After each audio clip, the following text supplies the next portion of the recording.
Yo, 643. what's going on, Luke? Not too much. March 4th. How you guys doing? March 4th, another day closer to opening day. That's right. Still in spring training. Even from our last episode, in just a single day, there's always a lot going on in baseball. So, lots of news coming at you and some fun facts, and try to keep you updated as best we can with everything going on right now. But what you want to start us off with today, Luke? Well, I got a couple of injury updates for you guys that happened today. Yeah, it sucks. First one I got is Jordan Walker was removed from Thursday's game against the Mets with pain in his left knee.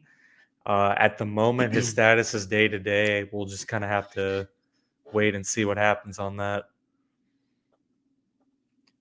Yeah, that's a bummer for any Cards fans like us, or just for the game of baseball. Jordan Walker's, got drafted when he's 18, and he's been pretty well known since then. So to start the spring training with the knee injury, I don't really remember him having any type of injury last year. At least the knee. I mean, those could go either way. Maybe it's just tweaked it a little bit and just maybe he'll take it easy the rest of spring training, but that always worries you.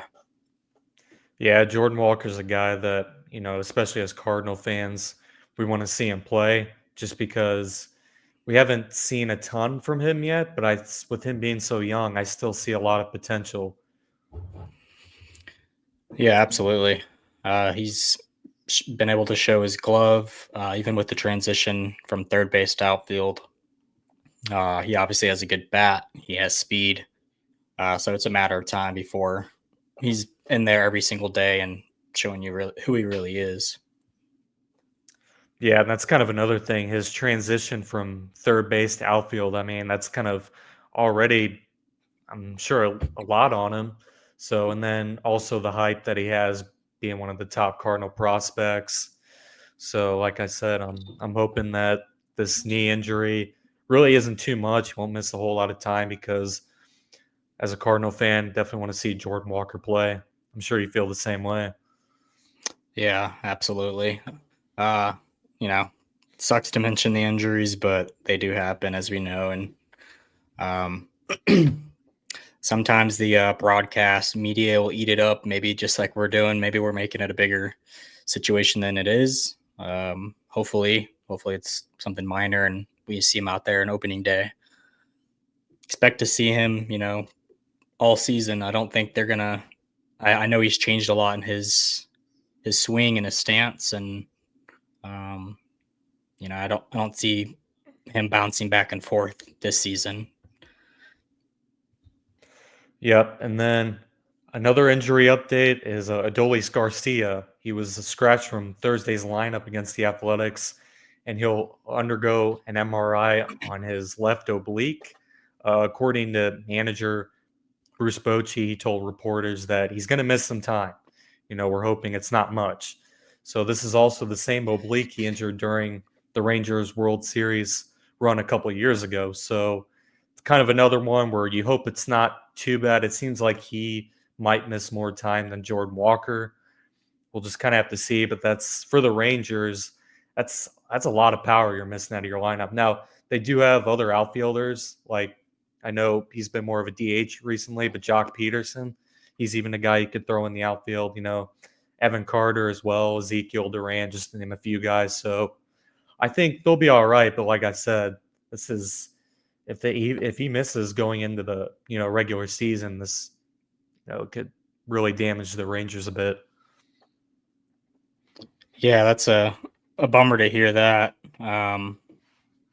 We talked about Rangers maybe on first or second episode, and just how deadly their lineup is, and going out and getting Jake Berger. I mean, that's to me that's huge. I get what the Marlins are doing but I just think I don't. I mean, you see what they're doing. Trading Luis Ariz away and Jake Berger, and I imagine Sandy. They gave him that opening day starting role, which is really cool. But I think that's all part of them preparing to get him ready. I mean, obviously he deserves to. Sandy does deserve to get that opening day start, but I think it is going to be part of their way to move a better trade forward in the future. I think he'll be somebody maybe at trade deadline that goes somewhere. But yeah, bouncing back to Garcia, that's another person you hope to see back in the Rangers lineup here before too long. Yeah, he's always been a fun guy to watch, and we know that as Cardinal fans, as he was part of the Cardinals, just kind of like a couple other guys they mistakenly traded away, in my opinion. Yeah, few to name. We won't go there though. Get a little sensitive. Yeah, a little bit. But I believe you have some Yankee news from today. Yeah, so the young Yankees prospects are starting to draw some attention, I'd say. One of them we're already really familiar with, Jason Dominguez, the Martian. Um, him, along with another name that most people may know by now, is Spencer Jones. It's the Yankees' number 2 prospect. And another name that's been popping up lately is George Lombard Jr. If you're a Yankees fan, you probably already know who this is. But he's making a lot of noise this season, this spring.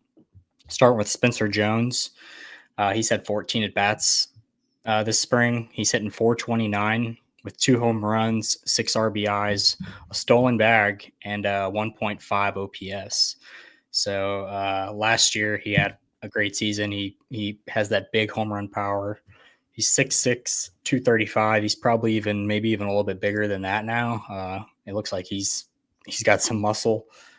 He's 23 years old, so he's starting to get into. I expect to see Spencer Jones up there. Hmm. Obviously, Jason Dominguez we'll see up there this season. Not really sure his role yet. I think he'll probably be doing a lot of DHing, and I'm sure we'll see him in the outfield. Uh, but then 2 up there together, along with what they already have, I like what the Yankees are doing.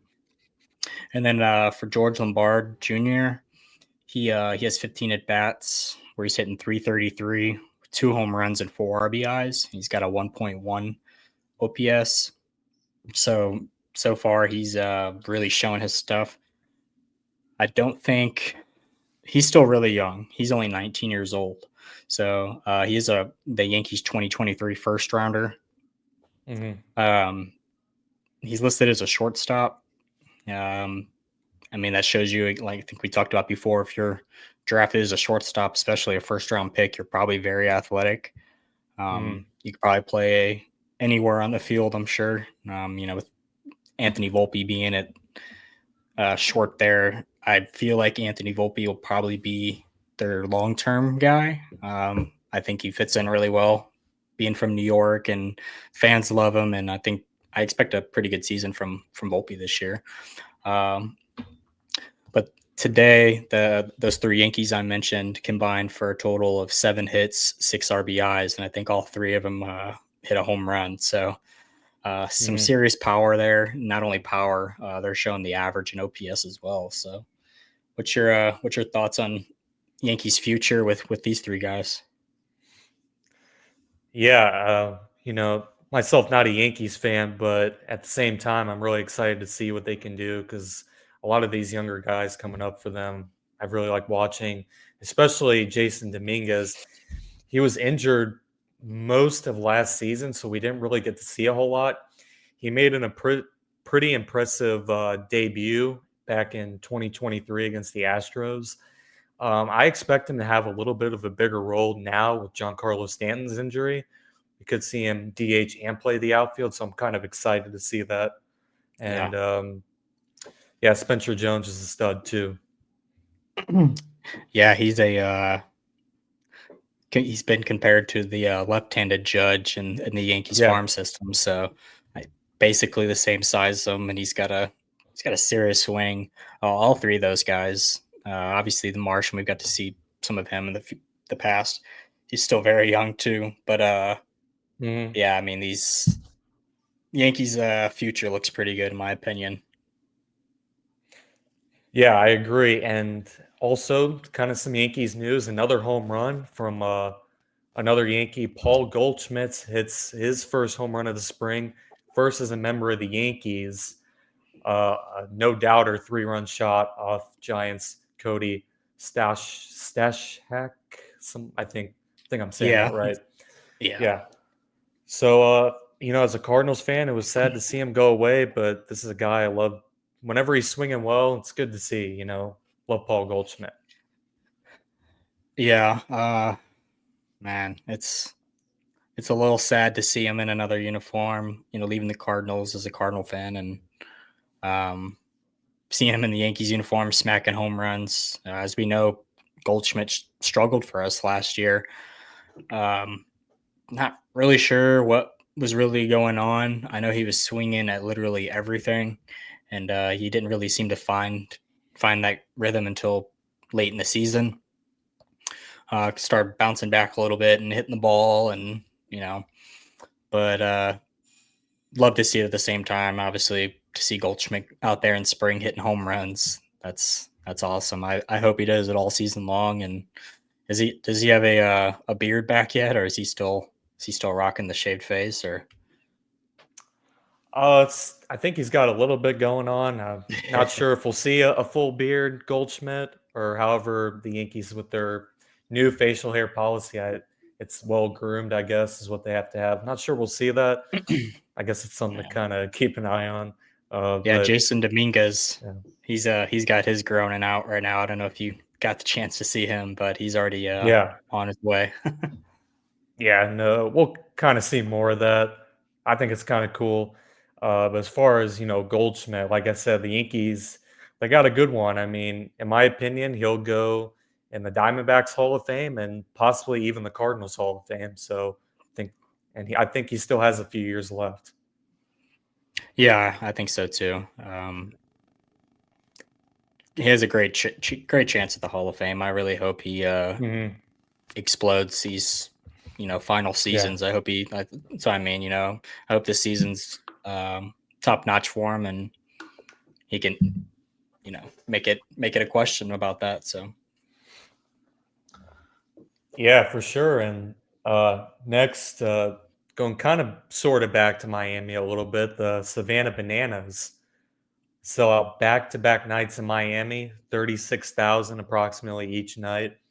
What's kind of interesting about this is the Miami Marlins have been either last or second to last in the NL attendance every year since 1999, except just 3 of those years, and one of them was 2020 per John Boy Media. So it's kind of sad because obviously Miami can draw those kind of crowds, but as we've kind of seen over the recent years, the Marlins, whenever they do get talent, it seems like they just get traded away and nothing really ever happens. Kind of that cycle. yeah, I agree. Unfortunately for Marlins fans, talking about earlier, getting rid of Luis Rise and Jake Berger, and most likely I could see Sandy going probably this year. They have brought in some fun players. I think I like Connor Norby. I think he's going to Yeah. have a great season. He could be a 2020 guy. He's one of those players that were mixed in the big bunch of the Orioles prospects. Um, and on any other team, we all know how the Orioles were last year. I mean, we still haven't even got to see Kobe Mayo really come up and show his true talent. So, along with Connor Norby and Stowers was the other one that Yeah. Marlins have. Um, Hopefully, you get to see both of them play this year. I think I see what the Marlins are doing. Maybe hopefully they're rebuilding the right way. Um, but yeah, it's the Savannah Bananas. Though I have not got the chance to see, but they are coming here to Charlotte later on this year. I think in July. So it sparked my interest. They're going to be playing at the Charlotte Knights field, where we went last Hmm. season and watched Yeah. the Knights play the Memphis Redbirds. And um, I just glanced at it for a little bit. I haven't got the time to really look, but I don't know if there's like a drawing. I don't know. I don't know if I have to put my name in and they do like lottery picks or I just buy tickets. Um, but I'm gonna try to go. I mean, they're coming to Charlotte. I might as well give it a chance. Um, I've always kind of thought it really wasn't, I don't know, my interest or my field as far as baseball, because it's not straight baseball, but I think it obviously it sells out everywhere it goes, so it's got to be super enjoyable. And I'm sure anybody that I've never heard anybody not enjoying it. My dad got to check it out, loved it. Um, yeah, are you gonna end up trying to go to a Savannah Bananas game? Uh, Possibly. I'm kind of with you at first. Didn't really pique my interest because it's baseball, but it's not really Hmm. baseball. But at the same time, it seems like a really entertaining game. I mean, obviously, if it's selling out Hmm. literally everywhere, and that's not just Miami, but there's several other places where they've Everywhere. sold out. Yeah, Yeah, I everywhere. think they pretty much sell out anywhere they go. So Yeah, I think even for families too, it's for kids and all that. I know it's yeah, not just for kids because grown-ups really enjoy it as well. I'm just not trying to get them going the stands and calling me out on the field for something. yeah. Hey, come out here and pitch for us. Embarrass myself. But no, I am gonna try to make it out there at the park, and if I do, I'll obviously review on it and maybe throw up some video up here and show you a little bit what's going on. But I think that'd be interesting to see. yeah, well, so what else do you have for us, Luke? Well, I got our crazy MLB stat of the video, and we all love these. This is another one of the many crazy Barry Bonds stats. So you ready for this one? Yeah, let's hear it. So AJ Przinsky back in 2004, he walked 19 times, just 19 times, but he qualified for the batting title. Barry Bonds drew his 19th walk in just the second week of that season. Yeah, that's. I don't think anybody's ever gonna catch his intentional walk or walk No. record at all. Ah, man, there was that's impressive. Not surprising with Barry Bonds, but there was something else that Brzezinski came out and said. I'll have to think back on it. I want to say it was with Bonds. I think he had some fun Bonds stats. If I find it, I'll get back to it. But yeah, that's that's pretty cool. Yeah, I no. Oh, go ahead. no, I was before I we wrap things up, or I think you might have either a few more things to say. I did want to give a shout out to Pete Kerr Armstrong, the bases today. I don't know if you got to see it. Yeah. He got the little league home run. Mm. Um, him getting the inside the park like that, I don't think that's for him. That's not going to be something that we don't see again. The way he runs his bases, I mean, I think he's going to be probably one of the funnest players to watch this season with his speed. I I don't know how many bags he's going to steal. Obviously, if he's a starter and playing every day, uh, I could see him easily getting 30, 40 bags. But regardless, he's gonna mess with a lot of people. He's gonna get in a lot of people's heads. Uh, I don't know if you got the chance to see that or all at all, but I don't think that's gonna be the last little league home run we see from PCA. No, not at all. Like you said, this guy is really fast, and it's kind of crazy just because this is something that I think is good for baseball and for the Cubs. I mean, a lot of '90s and '80s guys were like that, stealing bases, getting in Yes. pitchers' heads. One of the guys, my guy Ricky Henderson, another guy Ken Griffey Jr. Just name a couple guys. Hmm. Yeah, and so it's funny because he's kind of like a new generation player, but it's really like an old generation style from what I see out of him. He's got the Yeah, wheels, and he's gonna be nothing but speed. Obviously, his bat has always been a question. He's always had great defense. I think he has one of the top graded arms. Um, but his bat has gotten better over time. Last season, I think he settled down a little more. Um, if he figures out his bat, though, he is going to be one of the probably the funnest players to watch in baseball. Yeah, I agree.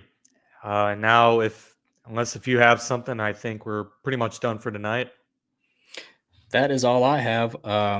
Again, I did mention going to Florida this weekend, so I may be on here at a spring training game. Luke may be on here solo. We'll figure it out. I don't know. Uh, if not, I'll give you some highlights from the games this weekend. Gonna try to catch that Orioles or Pirates game, but that's about it. Again, thank you everybody for joining us, and peace. Yep. Thank you guys.